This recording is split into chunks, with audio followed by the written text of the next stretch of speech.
ไปดีเด้อโดยสิไปไซนี่ฮะไปทำทางแพงไพ่เลยไปทำสร้างแปลงไผ่บ่โดยเจ้าไผ่ลงบ่ยังไงเป็นชอมไพ่ให้ชอมไพ่โอ้ยโดดบอกละโอ้ยนุ่งสุดนี่บ่ไปกระเดียวนี่ฮะโอ้ยโดยขับไปคุยอยู่ในก็ได้บ่คุยอยู่นอกนี่ก็ได้เบิ้งกันว่ามื้ออื่นเลยเป็นให้ชอมไหมสิซ้อมมื้ออื่นบ่หรือว่ามื้อนี้เลยมื้ออื่นเนาะ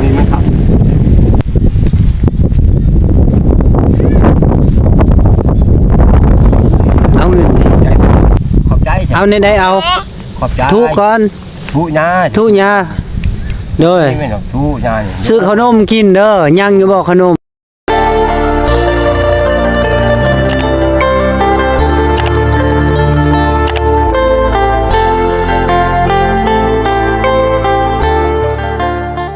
พี่น้องไปโอ้ยเห็นพ่อเฒ่ากับหลานจักขึ้นสิย่างไปใส่เด้เนาะพี่น้องเบาแก้วรถกายก็เลยเห็นแต่เพิ่นย่างมาแล้วก็เบาแก้วก็เลยลบมาถามอีกเนาะจักเพิ่นสิไปใส่เนาะพ่อแม่พี่น้องโดยสบายดีเด้อโดยสิไปใส่นี่ฮะไปทำทางแพงไพ่เลยไปทำสร้างแปลงไผ่บ่โดยเจ้าไผ่ลงบ่ยังไงเป็นชอมไพ่ให้ชอมไพ่จอดน้ำโดยไปอยู่ไซแหละโดยพอดีแหละเอ้ยเนาะบอกละเอ้ยนุ่งสุดนี่บ่ไปกระเดียวนี่ฮะ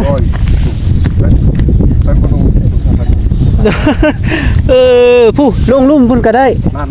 โดยอันนี้มันเสี่ยวได้ทางรถซ้ำเอ้ยเนาะพี่น้องเนาะ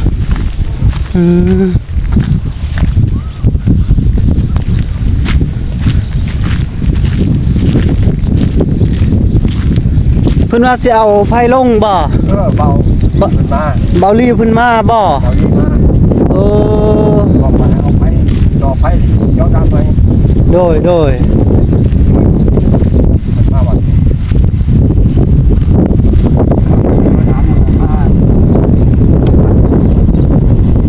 เราสิเจาะน้ำให้พร้อมบ่โดยโอ้ยโดยไฟเนี่ยย้อนน้ำไปไหนเลยสีใส่ได้เลยโดยเอ้ยเนาะเอ้ยยางพี่น้องเนาะยางไหวลีเนาะแข็งแห้งอีลีนี่ฮะบักลาคือผู้ใส่เกิบโลบ่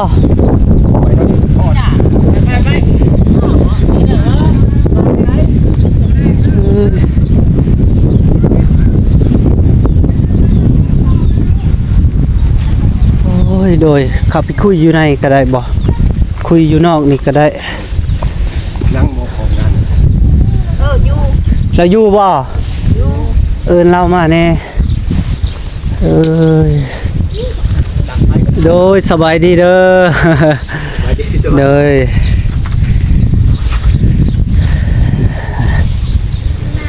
เอาขึ้นนั่งลูกเป็ดเนาะ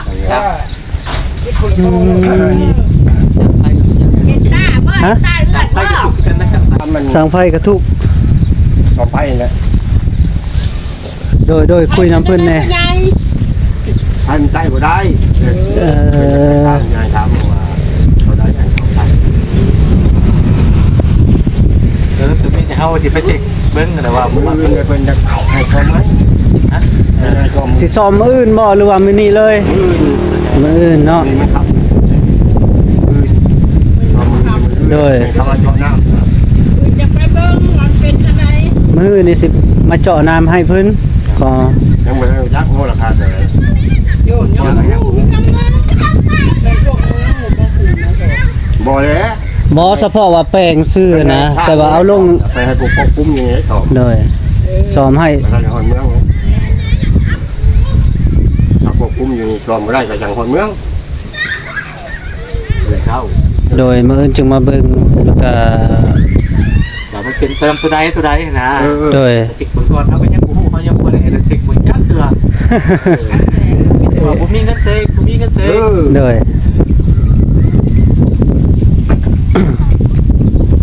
ไปซื้อไก่เพิ่นแน่เพราะว่าตาเฮานี่สิเจาะน้ำให้แล้วก็จะเอาได้เพราะว่าคันเป็นธรรมดาเราโยกบ่ได้อะนะเราเท่านี่บักลานี่ก็โยกบ่ได้ก็มันนะ บัดได้อัน โดย ได้อยู่บ้านบัดยังอยู่นาแห้งไก่น้ำกินน้ำใส่บัดเนี่ย บ่คันมีอยู่นี่ล่ะแต่เฮาบ่ให้เพิ่นไปอยู่นะ โย่ อยู่เฮือนเลยบัดนี้นะ เราอยู่พุ่นเราแห้งอยู่ประจำเฮือนแล้วเราสิบ่ได้อยู่แต่เป็นหาเจ้าเฮ็ดอยู่นาพุ่นแล้วเนาะครับ โดยบ่เพราะว่าฉะนั้นล่ะแต่เฮาบ่ให้เจ้าไปอยู่พุ่นน่ะนะคันเจาะแล้ว เจ้าก็อยู่บ้านเลย อยู่บ้านบัดนี้นะบ่ให้เพิ่นย่างไปอะนะมันไกลแน่โดยมาถามหรือยังบ่ทันฮู้เรื่องราวเนาะ กันหูแล้วกันหูนะ โดย จริงๆมันอยู่แปลงเขาหรือว่าแปลงเลยนะแปลงเลย มื้ออื่นจังโมงก็จังโมงจะสิไป ถามพี่น้ำแล้ว เออ ทำแล้วได้บทไทยเป็นบท โดยคันเจ้ายังบ่พาแล้วก็ค่อยมาจึงไปเบิ่งก็ได้ แล้วก็สิมาชวนเจะไปเลยเอาไปเบิ่งนํกัน เพราะว่าน้ำนี่ก็สิเจาะบ่อนใดแล้วก็จึงว่ากันหั่นน่ะ เพราะว่าแล้วผมเปิดแต่ข่าวบ้านเจ้า โดย เพราะว่าทุกคนจะมีงานมีสองงาน ยังมีงานอีก โอเคเนาะมื้ออื่นจึงอันนั้น โดย เอาจึงมาใหม่เนาะมื้ออื่นเนาะ โดย โดยไปเฮาสิไปส่งก่อนเอ้ยพี่น้องสิไปเบิ่งบ่อนเพิ่นสิเจาะน้ำ มา ย่างก็ใกล้เติบเบิ่งรถให้เฮานี่เด้อเสียบไปเจอเลยไปเฮ้ยเนาะ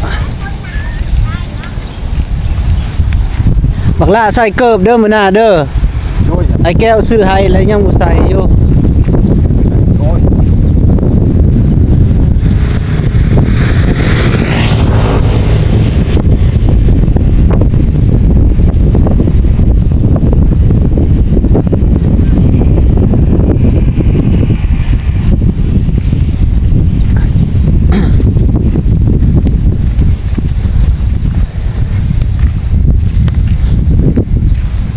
เบาลีว่ามือฮื้อนี่บ่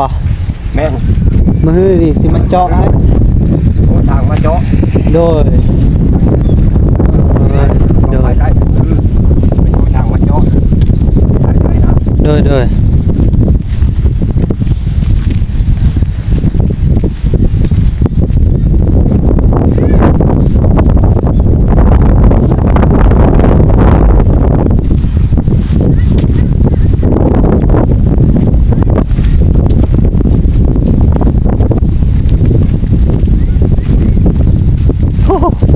อย่างไก่เนาะ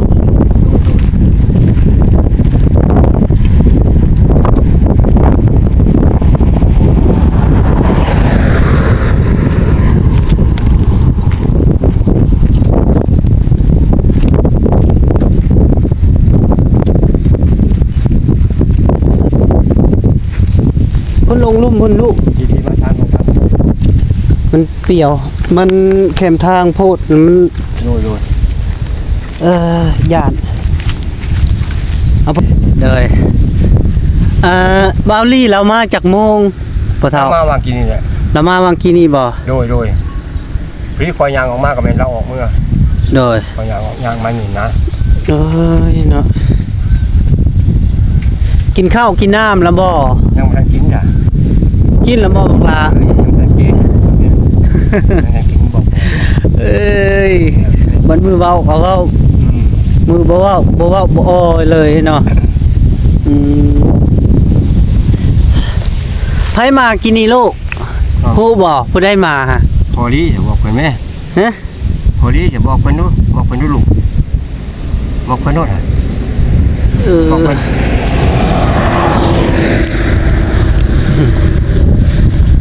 บอกแกน้องดีกว่าให้ดีว่ามีหวายกันเดินมีหวาย มีไผแน่มามื้อนี้บ่มีไผมาบ่ พอเขาบอกดี เขาเบาลี่เนาะ เขาบอกดีมา โดย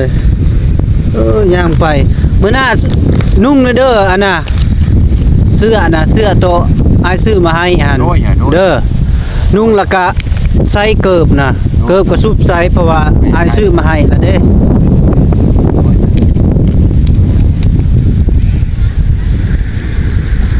คันบ่ใส่บ่ได้เด้อายซื้อมาแล้วเอ้ย เดี๋ยวหน้าเพิ่นบ่เอามาให้ โดย เพิ่นแนมมึงพี่แนมมึงป้องมึงพี่อย่าไปเก็บไม้เลยเด้แนมเพิ่นพี่ มาพี่ แนมมึงพี่เดี๋ยว เอาเงินนี่ ขอบใจเพิ่นขอบใจจ้ะ เอาในใดเอา ขอบใจ ทุกก่อน ทุยา ทุยาโดย ไม่หรอกทุยานี่ ซื้อขนมกินเด้อยังอยู่บ่ขนม ยัง น้ำได้ล่ะยังบ่ ยังแค่นึงหาก็กิน ปองปลามีเด้ ยังของปลามียัง โดย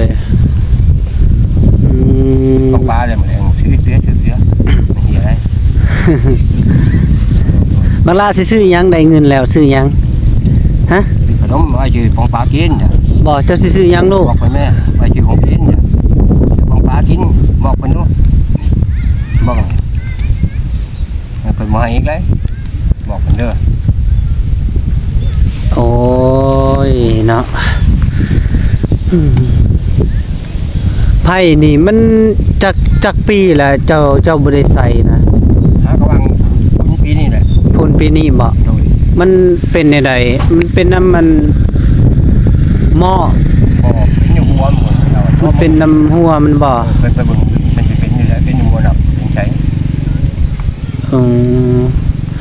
แล้วบาลี่ว่าสิเจาะน้ำสิใส่ใดเลย โดย ใส่ใดให้ โดย โดยก็ดีคือกัน เพราะว่าเจ้าก็ยันเจ้าใส่บ่ได้อะนะเจ้าโยกบ่ได้แม่นอย่างอื่น โดย คันเป็นไปได้แล้วก็ทางเจ้าสิทางบ่อนใดหรือว่าต่อหน้าอันบ่คันต่อหน้าน่ะก็ บนชาติอยู่ในถังบนชาติ บ่อนซานต่อหน้าบ่ เจ้าหน้า โดยต้องในทางเนาะโอ้โดยมื้ออื่นนี่ก็มีหยังก็ค่อยสิไปทางให้เด้อ โดย มีบ่ผ้า นี่แล้วถึงมาขอกระถางมือมันหน่อย เออทางมือเล็กมือน้อยบ่ โดย มื้ออื่นเฮาทางหญ้าเด้อลูกเด้อ โดย เอ้ยบอนสิ ไม่เงินปิน โดยบอน เป็นเสื้อบ อนสิเจาะน้ำหั่นล่ะ โดย แต่ว่าเฮาทางถึกอยู่เนาะบอนแก่เนาะ โดย บอนแก่บ่ทางทางหน้านี่ทางล่างเอา โดย เพราะว่าเฮาต่อลงแล้วมันสบาย โดย อืม โดยเน่นโดย หนาวบ่ โดย เป็นหยังคือบ่นุ่งเสื้อบ่ มือนะฮะก็แก้ไว้นุ่งเช่าจะเช่าบนนุ่ง เอ้ยเสื้อซื้อมาใหม่ล่ะได้บ่เสื้อนุ่มๆอันเด้ตก นุ่งเถอะ ยังบ่ทันนุ่งบ่ มันนุ่ง แพงเนาะ แพง เอ้ยเพิ่นแพงไว้ แต่ไม่มีขาดอยู่ อืม ถือเกลือจนคนบ่อยได้ โดยเพิ่นว่าเมื่อแรงนี่เพิ่นสิโทรหาสร้างเนาะ โดย สร้างเจาะแล้วก็ยินอยู่เราก็ปรึกษานำก้อยอยู่ก็ก้อยว่าคันจังซั่นล่ะโอเค เพราะว่าถ้าเฮาสิเฮ็ดให้เจ้าแล้วแล้วสิขึ้นเนื้อนะ โดยสิไปทางพุ่น ครับ ยันมัน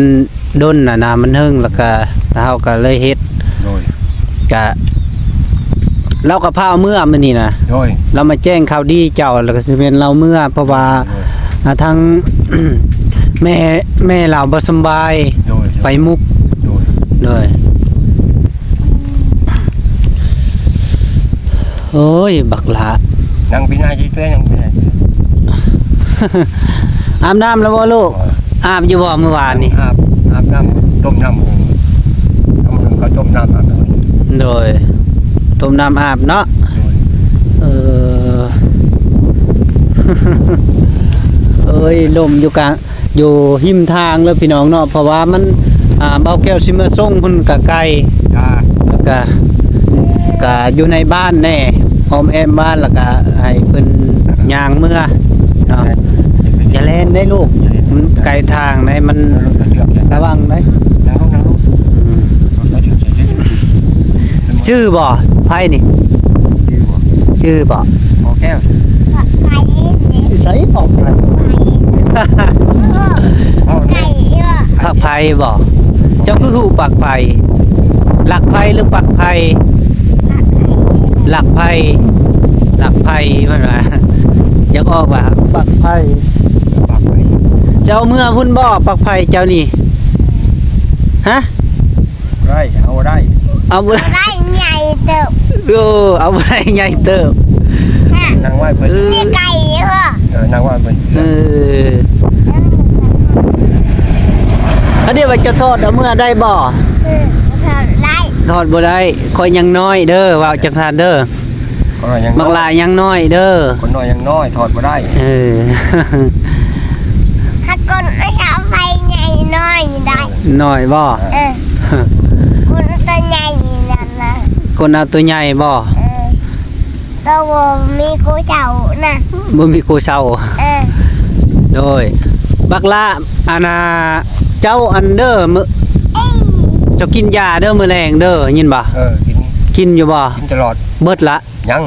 ยังลายบ่ ยังหลายมื้อแรงก็ได้กินอยู่ โดย ยืนมื้อ กินแนวละบ่วงนั่นแหละอย่าให้เซา โดย ดีคักกันแหละ โดยไปกินตลอดเจ้า โดย เฮ็ดเส้นไม่รู้นี่ไปได้ตายปีหน้าใช่เพิ่นปีหน้าใช่พี่ เอ้ยอ่ะเด้อเท่านั้นละเด้อข่อยสิเมื่อป้าเด้อมื้ออื่นจึงพ้อกันใหม่ข่อยสิมาทางให้ดอกบอนสิเจาะน้ำเด้อเจ้าอยู่ดีมีแห้งเด้อพ่อตูเด้อกับหลานไปเมื่อบัดนี้ย่างเมื่อเด้อคอยเมื่อเด้อ เป็นแขงอยู่ดีแมงให้เรา โดยบ่เป็นหยังเอ้ยเมื่อบายก่อนบาย บ๊ายบาย บายเออไปซื้อขนมกินเด้อคันย่างแล้วก็เอาไว้กินบ่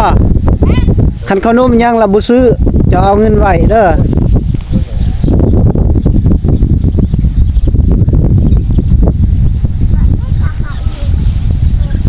โอ้ยเมื่อแล้วพ่อแม่พี่น้องเอ้ยเอาพ่อแม่พี่น้องทุกคนทางเบาแก้วก็สิขอตัวเดินทางเนาะพี่น้องเนาะให้คอยอยู่ดีมีแรงสุขภาพแข็งแรงอย่าเจ็บอย่าจนอย่าขาดอย่าซนโชคมันร่ำรวยอายุมันคนยืนตลอดปีตลอดไปขอบใจบายบายด้วย